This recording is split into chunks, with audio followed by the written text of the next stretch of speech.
আমার নাম ট্রি এবং আমি একজন মেডিকেল ডাক্তার। আমি একজন অমুসলিম। আমি জিজ্ঞেস করতে চাই, যেহেতু আমি জানি যে ডাক্তার বাইবেল এবং কোরআন উভয়ই বিশেষজ্ঞ, আমি অবাক হয়ে ভাবি যে আমাদের কেন মুসলমান হওয়া উচিত, যদি আমরা জানি যে কোরআন এবং বাইবেল দুটোই ঈশ্বরের পক্ষ থেকে। যদি আমি আলোচনার জন্য খোলা থাকি, যদি আমি কিছু বুঝতে বা ধরতে ভুল করে থাকি, তাহলে বাইবেলে কি এমন কোনো মূল্যবোধ আছে যা ভুল? এ বিষয়ে আমার একটি স্পষ্ট ব্যাখ্যা প্রয়োজন। তাই ডাক্তার যদি আমাকে বুঝিয়ে দেন, তবে আমি খুশি হব। ধন্যবাদ। বোন একটি গুরুত্বপূর্ণ প্রশ্ন জিজ্ঞেস করেছেন। তিনি একজন খ্রিস্টান। তিনি বলছেন যে যদি বাইবেল এবং কোরআন দুটোই ঈশ্বরের পক্ষ থেকে হয়, তবে একজন মানুষের কেন মুসলমান হওয়া উচিত, এবং তিনি জানতে চান মিলগুলো কি কি এবং কি করা উচিত। বোন, গতকাল আমি একটি বয়ান দিয়েছিলাম ইসলাম ও খ্রিস্ট ধর্মের মধ্যে সাদৃশ্য বিষয়ে, এবং আমি অনেক কথা উল্লেখ করেছি। আপনার প্রশ্নের ব্যাপারে যে যদি কোরআন এবং বাইবেল দুটোই ঈশ্বরের পক্ষ থেকে হয়, তবে আমরা কেন মুসলমান হব? বোন, আজ আমি আপনাকে প্রমাণ করেছি যে কোরআন ঈশ্বরের পক্ষ থেকে। তো আপনি কি বিশ্বাস করেন কোরআন ঈশ্বরের পক্ষ থেকে, বোন? হ্যাঁ, আমি বিশ্বাস করি। মাশাআল্লাহ। এখন আপনি যদি বিজ্ঞানের সেই একই পরীক্ষা ব্যবহার করেন, যদি আমি বাইবেলের জন্য ব্যবহার করি, বাইবেল সেই পরীক্ষায় ব্যর্থ হবে। বর্তমানে যে বাইবেল আছে বোন, আমরা মুসলমানরা যা বিশ্বাস করি, আমরা বিশ্বাস করি ওহী বা আল্লাহর বার্তায় যা নাজিল হয়েছিল ঈসা আলাইহিস সালাম বা যীশু খ্রিস্টের উপর। কিন্তু বর্তমানে আপনার কাছে যে বাইবেল আছে, এটা একটা মিশ্রণ। এতে ঈশ্বরের কথা আছে, এতে নবীর কথা আছে, এতে ঐতিহাসিকদের কথা আছে, এমনকি এতে পর্নোগ্রাফিও আছে।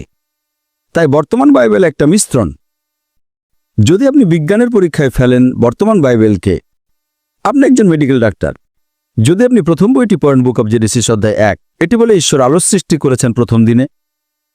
তারপর আরও এগিয়ে গিয়ে বলে তিনি চতুর্থ দিনে সূর্য সৃষ্টি করেছেন। আলোর উৎস সূর্য কিভাবে চতুর্থ দিনে সৃষ্টি হতে পারে, যেখানে আলো সৃষ্টি হয়েছে প্রথম দিনে? এটি আরও বলে সর্বশক্তিমান ঈশ্বর দিনকে শাসন করার জন্য সূর্যকে সৃষ্টি করেছেন, যা বড় আলো, এবং রাতকে শাসন করার জন্য চাঁদকে সৃষ্টি করেছেন, যা ছোট আলো। এখন কোরআনে চাঁদের আলোকে প্রতিফলিত আলো হিসেবে বর্ণনা করা হয়েছে, বাইবেলে একে তার নিজস্ব আলো হিসেবে বর্ণনা করা হয়েছে। কোনটা সঠিক, বাইবেল নাকি কোরআন? কোরআন। কোরআন বলে আলো প্রতিফলিত, বাইবেল বলে চাঁদের আলো তার নিজস্ব আলো। এটি একটা বৈজ্ঞানিক ভুল। ঈশ্বর কি ভুল করতে পারেন? বোন, ঈশ্বর কি ভুল করতে পারেন? না। আরও বলা আছে বাইবেলের বুক অব জেনেসিসে যে ঈশ্বর গাছপালা, বৃক্ষ সৃষ্টি করেছেন তৃতীয় দিনে এবং সূর্য চতুর্থ দিনে। গাছপালা সূর্যালোক ছাড়া কিভাবে বাঁচতে পারে? সম্ভব নয়। তাই বাইবেলে বিভিন্ন বৈজ্ঞানিক ভুল আছে যা কোরআনে নেই। আপনি ভাবতে পারেন এটি একই রকম। গতকাল আমি শুধু সাদৃশ্যপূর্ণ বিষয়গুলো নিয়েছিলাম, কিন্তু বর্তমান বাইবেল ঈশ্বরের বিশুদ্ধ বাণী নয়। এতে ঈশ্বরের বাণীও আছে, কিন্তু এটা বিশুদ্ধ নয়। যদি আমি আপনাকে এক গ্লাস পানি দিই এবং সেই পানির গ্লাসে আপনার সামনেই আমি 2 ফোঁটা নর্দমার পানি, কালো পানি মিশিয়ে দিই, যখন আপনি নাড়বেন আপনি ময়লা দেখতে পাবেন না। কিন্তু যখন আমি নর্দমার পানি মেশাতে দেখেছেন, আপনি কি সেই পানি পান করবেন? না। শুরুতে পানি বিশুদ্ধ ছিল। আমি আপনার চোখের সামনে 2 ফোঁটা নর্দমার পানি দিয়েছি, আপনি তা পান করবেন না। ঠিক একইভাবে বাইবেল হল ঈশ্বরের বাণী, নবীর বাণী, তার মিশ্রণ, ঐতিহাসিকদের বাণী, এমনকি এতে পর্নোগ্রাফিও আছে। এমনকি যদি আপনি আমাকে $1 মিলিয়ন দেন, যদি আমাকে ইজিকিয়েল 24:24 পড়তে বলেন, ইজিকিয়েল অধ্যায় 24 ভার্স 24, আমি জনসম্মুখে পড়তে পারবো না। এটা পর্নোগ্রাফি। এমনকি যদি আপনি আমাকে $100 মিলিয়ন দেন, আমি পারবো না। তাই বর্তমান বাইবেল ঈশ্বরের বাণী নয়, এটা একটা মিশ্রণ। কিন্তু যীশু খ্রিস্ট আলাইহিস সালাম বলেছিলেন গসপেল অফ জন অধ্যায় নম্বর 16 ভার্স 12 থেকে 14তে, আমার তোমাদের অনেক কিছু বলার আছে, কিন্তু তোমরা এখন তা সহ্য করতে পারবে না। কারণ যখন সেই সত্যের আত্মা আসবেন, তিনি তোমাদের সমস্ত সত্যের পথে পরিচালিত করবেন। এখানে নবী মুহাম্মদ সাল্লাল্লাহু আলাইহি ওয়াসাল্লামের কথা বলা হচ্ছে। তাই সর্বশেষ ও চূড়ান্ত ওহী কোরআন। আগে যেসব ওহী এসেছিল বোন, সেগুলো নির্দিষ্ট কোনো জনগোষ্ঠীর জন্য এবং নির্দিষ্ট সময়ের জন্য। সেই কারণে সর্বশক্তিমান ঈশ্বর সেগুলোকে সংরক্ষণ করা উপযুক্ত মনে করেননি। কিন্তু যেহেতু কোরআন ছিল সর্বশেষ ও চূড়ান্ত ওহী, এটা কেবল মুসলমান বা আরবদের জন্য নাজিল হয়নি, এটা সমগ্র মানবজাতির জন্য নাজিল হয়েছে। আল্লাহ বলেন সূরা হিজর অধ্যায় নম্বর 15 আয়াত নম্বর 9, তাই আল্লাহ নিজের উপর দায়িত্ব নিয়েছেন সর্বশক্তিমান ঈশ্বর কোরআনকে সংরক্ষণ করার। তাই এই বর্তমান কোরআন 100% ঈশ্বরের বাণী। বোন, আপনি কি বিশ্বাস করেন ঈশ্বর এক? হ্যাঁ, আমি বিশ্বাস করি। মাশাআল্লাহ। এখন আপনি কি বিশ্বাস করেন যীশু খ্রিস্ট আলাইহিসসালাম ঈশ্বর, নাকি আপনি বিশ্বাস করেন তিনি ঈশ্বরের নবী? যিশু ঈশ্বরের বাণীবাহক। মাশাআল্লাহ। আপনি কি বিশ্বাস করেন নবী মুহাম্মদ সাল্লাল্লাহু আলাইহি ওয়াসাল্লাম ঈশ্বরের বাণীবাহক? হ্যাঁ, আমি বিশ্বাস করি। তার মানে আপনি একজন মুসলমান।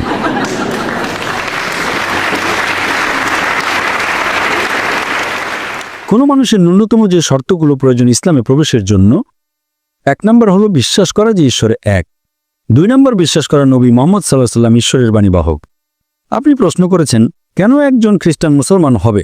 কারণ ইসলামে আমাদের যীশু খ্রিস্ট আলাইহিস সালামকে সম্মান করতে হবে।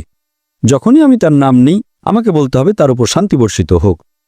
ইসলামই একমাত্র অখ্রিস্টান ধর্ম যা যীশু খ্রিস্ট আলাইহিস সালামকে বিশ্বাস করাকে ঈমানের অংশ মনে করে। কোনো মুসলমান নয় যদি সে যীশু খ্রিস্ট আলাইহিস সালামকে বিশ্বাস না করে। আমরা বিশ্বাস করি যে তিনি আল্লাহ সুবহানাহু ওয়া তাআলার সর্বশক্তিমান ঈশ্বরের অন্যতম একজন মহান নবী ছিলেন। আমরা বিশ্বাস করি যে তিনি অলৌকিকভাবে কোনো পুরুষের হস্তক্ষেপ ছাড়া জন্মগ্রহণ করেছিলেন। আমরা বিশ্বাস করি যে তিনি অন্ধজন্মা এবং কুষ্ঠরোগীদের ঈশ্বরের অনুমতিতে সুস্থ করেছিলেন। তাই আমরা একসাথেই আছি, কিন্তু আমরা বিশ্বাস করি না যে তিনি ঈশ্বর। তাই যদি আপনি খ্রিস্টান থেকে মুসলমান হন, তবে আপনি অপমানিত হচ্ছেন না। আমরা সব নবীকে বিশ্বাস করি, Adam, Noah, Abraham, Moses, Jesus, সবাইকে। কিন্তু যদি একজন মুসলমান খ্রিস্টান হয়ে যায়, খ্রিস্টানরা নবী মুহাম্মদ সাল্লাল্লাহু আলাইহি ওয়াসাল্লামকে বিশ্বাস করে না। বুঝতে পারছেন? তাই ইসলাম হলো শেষ, এবং ইসলামের সর্বশেষ নবী হলেন মুহাম্মদ সাল্লাল্লাহু আলাইহি ওয়াসাল্লাম। যেহেতু আপনি বিশ্বাস করেন ঈশ্বর এক, বিশ্বাস করেন নবী মুহাম্মদ সাল্লাল্লাহু আলাইহি ওয়াসাল্লাম একজন বাণীবাহক, বিশ্বাস করেন নবী যিশু একজন বাণীবাহক, আপনি কি ইসলাম গ্রহণ করতে চান? আমার ইচ্ছা আছে, কিন্তু এখনকার জন্য আমার ইচ্ছা আছে, কিন্তু এখন আমার পরিস্থিতি একটু জটিল। কিন্তু বোন, যদি আপনার ইচ্ছা থাকে তবে আমার অনুরোধ, যদি আপনি বিশ্বাস করেন ঈশ্বর এক, বিশ্বাস করেন নবী মুহাম্মদ সাল্লাল্লাহু আলাইহি ওয়াসাল্লাম ঈশ্বরের বাণীবাহক, বিশ্বাস করেন নবী যিশু একজন বাণীবাহক, আমার মনে হয় আপনার দেরি করা উচিত নয়। আপনি জানেন না আপনি কতদিন বাঁচবেন। আমি জানি না আমি বাঁচব কিনা, কয়েকদিন বা কয়েক সপ্তাহ বা কয়েক বছর। তাই যদি আপনি নিশ্চিত হন যে ঈশ্বর এক, আপনি বিশ্বাস করেন নবী মুহাম্মদ সাল্লাল্লাহু আলাইহি ওয়াসাল্লাম ঈশ্বরের বাণীবাহক, আপনি বিশ্বাস করেন নবী যিশু একজন বাণীবাহক, তাই আমি অনুরোধ করছি যত তাড়াতাড়ি সম্ভব তত ভালো। যদি আপনার কোনো জটিলতা থাকে, সেই জটিলতা কি আপনাকে ইসলাম গ্রহণ করতে বাধা দিচ্ছে? হ্যাঁ, এখনকার জন্য। ঠিক আছে, তো আপনি মনে করেন যদি আপনি ইসলাম গ্রহণ করেন তবে সমস্যা বাড়বে না কমবে? শুনতে পাইনি। ইসলামে মানবতার সমস্যার সমাধান আছে, তাই ইসলাম গ্রহণ করলে আপনার সমস্যার সমাধান হবে না বাড়বে? সমাধান হতে পারে। সমাধান হতে পারে। হ্যাঁ, তো যদি আপনার সমস্যার সমাধান হয় তবে আপনি কেন দেরি করবেন? আমি জানি হয়তো আপনার পরিবার অমুসলিম হতে পারে, অথবা আপনি চান না যে তারা জানুক ইত্যাদি, কিন্তু মাশাআল্লাহ আপনি ইন্দোনেশিয়ায় বাস করছেন, 87% Muslim, mashallah.